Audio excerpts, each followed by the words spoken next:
In 1828 Edinburgh, two men discovered that a fresh corpse could be turned into cash faster than a grave could be robbed. That discovery helped turn William Burke and William Hare into some of the most infamous killers in British history. Their story is horrifying not just because they murdered at least 16 people, but because they sold the bodies into one of Europe's proudest medical centers. This was not a tale about monsters hiding far outside respectable society. It was a story about murder growing in the shadow of science, commerce, and a legal system that wanted bodies for anatomy and could not lawfully supply enough of them. By the end of this video, you will see how Edinburgh's anatomy boom created the market, how Burke and Hare turned killing into inventory, and why the scandal changed the law. To understand the murders, you have to start with the city itself. Late 1820s, Edinburgh was one of the great anatomy capitals of Europe. Medical students needed cadavers, anatomy lecturers needed cadavers, and dissection sat at the center of medical teaching. The legal supply, however, was badly limited, largely to the bodies of executed criminals. Demand far outran lawful supply, and that gap created an underworld of grave robbers known as resurrection men. These men exhumed the newly dead and sold them to anatomists who needed fresh material for lecture halls and dissecting rooms. Burke and Hare entered a world where bodies already had a market value. Their innovation was not inventing the body trade. Their innovation was realizing that grave robbing depended on waiting for someone else to die. Murder removed the delay. The path into serial killing began with what looked at first like a grubby business opportunity. In late 1827, at Hare's lodging house in the Westport area, a lodger died while still owing rent. Instead of burying the man and swallowing the loss, Hare and Burke sold the body to the anatomist Robert Knox at Surgeon Square. That first sale was the moral collapse. They learned how much a fresh body was worth, and once the corpse became cash, the leap from opportunism to homicide became terrifyingly short. Over roughly 10 months in 1828, Burke and Hare killed at least 16 people. Popular retellings sometimes shuffle the order of the victims, but the broad picture does not change. They targeted people on the margins: poor lodgers, laborers, sex workers, elderly people, vulnerable people, and the socially isolated. These were men and women whose disappearance was least likely to trigger fast protection from powerful friends. Burke often worked as the lure because he could seem personable, ordinary, and less alarming than the violence he was setting up. Victims were offered drink, company, or a place to stay. Once helpless, they were smothered. That method was practical, quiet, and especially valuable to men selling bodies for anatomical dissection. A corpse with no obvious stab wound, no broken skull, and no dramatic blood loss was easier to pass off. The method became so notorious that English gained a new verb from it: burking. In practice, burking usually meant compressing the chest while covering the mouth and nose, producing death with few visible marks. That detail makes the murders even more chilling, because they were not killing from sudden rage or private revenge. They were killing for product quality. An unmarked corpse was better inventory. That is why the Burke and Hare story lands in such a dark place. It sits at the intersection of ordinary greed, vulnerable victims, and a professional system willing to ask fewer questions than morality required. At the center of that system stood Robert Knox, one of the most controversial names in the entire case. Knox was a famous anatomist whose lectures were well known in Edinburgh. No conclusive proof showed that he knowingly ordered murder, and he was never convicted or formally tried as a participant. Yet his reputation never recovered, because fresh corpses kept arriving under circumstances that should have provoked deep suspicion. Some bodies were even recognizable local figures, including Mary Patterson and the disabled street entertainer James Wilson, known as Daft Jamie. Whether Knox knew, guessed, or chose not to know remains one of the enduring moral questions of the case. Legally untouched, he was socially ruined. The killing pattern might have continued longer if not for the final victim most often identified in the story, Margaret Docherty. In October 1828, she was lured to the lodging house. Other lodgers became suspicious, were sent away for a time, and then returned with enough unease to search the place. They found Docherty's body hidden under a bed. That discovery shattered the invisibility that had protected Burke and Hare. Even then, they managed to move the corpse to Knox before police seized it on site, which only deepened the scandal. But witnesses had already seen enough. Police found blood, heard conflicting accounts, and began pulling on a thread that finally would not stay hidden. The authorities still faced a serious problem. They did not have clean evidence to convict every person involved in every murder. So they turned to a tactic still familiar in conspiracy cases today: break the group by rewarding one participant for testimony. Hare was offered immunity if he turned King's evidence against Burke. He accepted the deal. His testimony, combined with witness accounts and surrounding evidence, helped secure the prosecution. Hare's wife was effectively shielded in part because the law limited compelling a husband to testify against his wife. Burke's partner, Helen McDougall, was tried alongside him, but the case against her was not proven. The trial began on Christmas Eve 1828 and ran overnight into Christmas morning. That timing turned the proceedings into public spectacle as much as legal judgment. Burke was convicted. On 28th of January 1829, he was hanged publicly in Edinburgh before a massive crowd. Then the story delivered one of its most famous ironies. Burke's own body was dissected. His skeleton was preserved, and parts of his remains entered the same medical display culture he had supplied through murder. Popular tradition even holds that a pocketbook was made from his skin. Whether seen as justice, theater, or grotesque symmetry, the treatment of Burke's remains showed how fascinated that era was with the body as object. Hare's ending was murkier. He was released for his own protection because public anger burned so fiercely that the authorities feared for his life.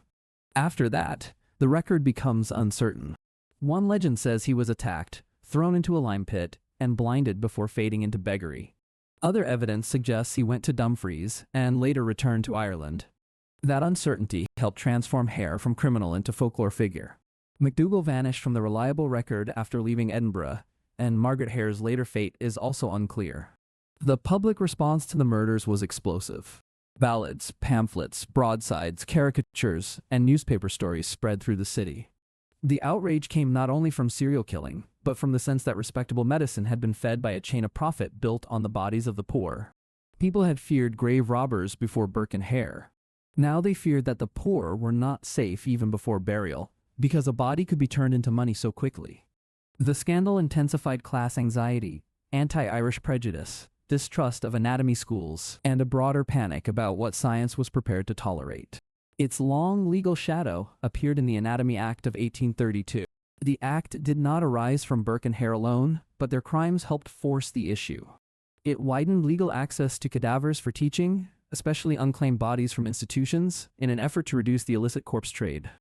That solved one problem while exposing another ugly truth.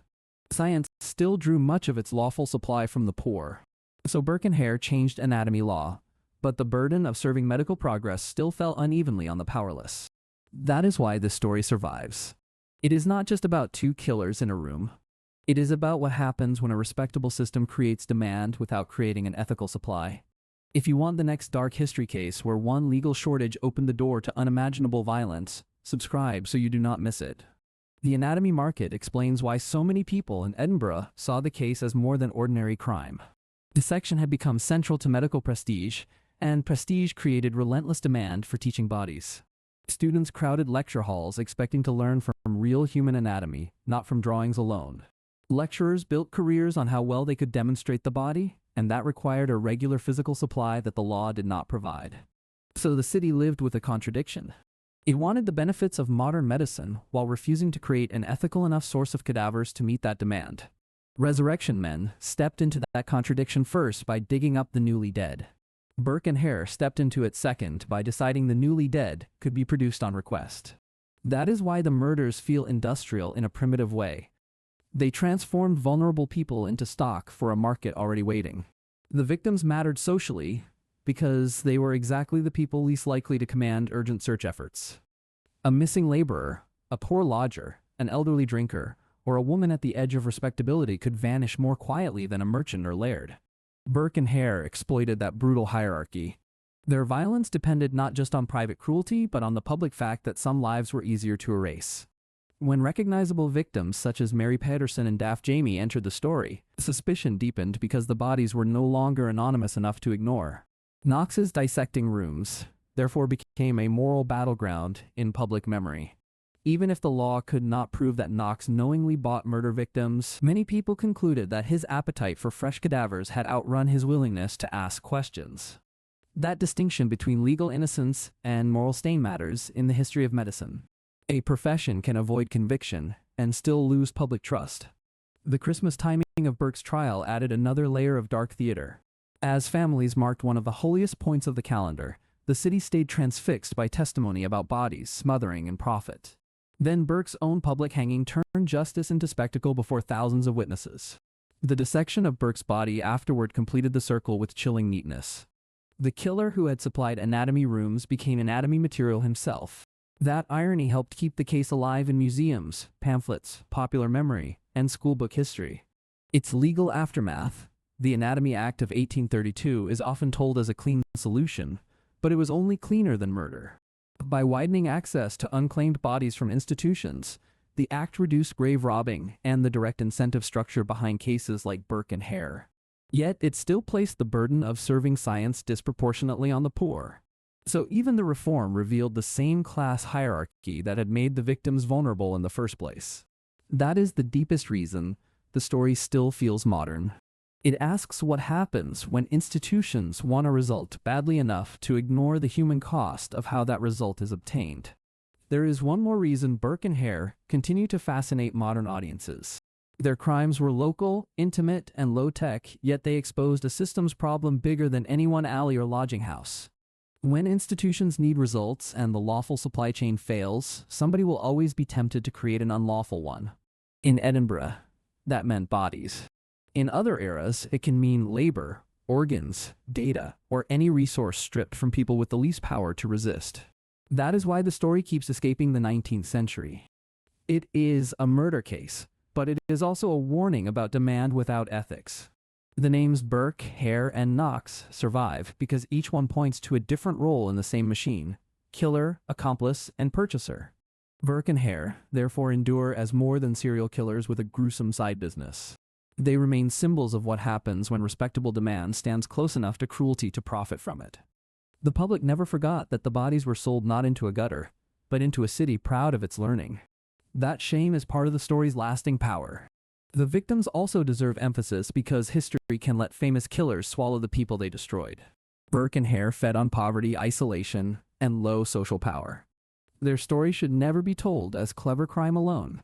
It was predation aimed downward at people the city had already made easier to overlook. That moral fact is as important as the names of the murderers. It is the reason the scandal never fully belongs to them. Even the word Burking preserves the case in language itself. Very few crimes become verbs. These murders did because the method, motive, and market fit together with such terrible efficiency.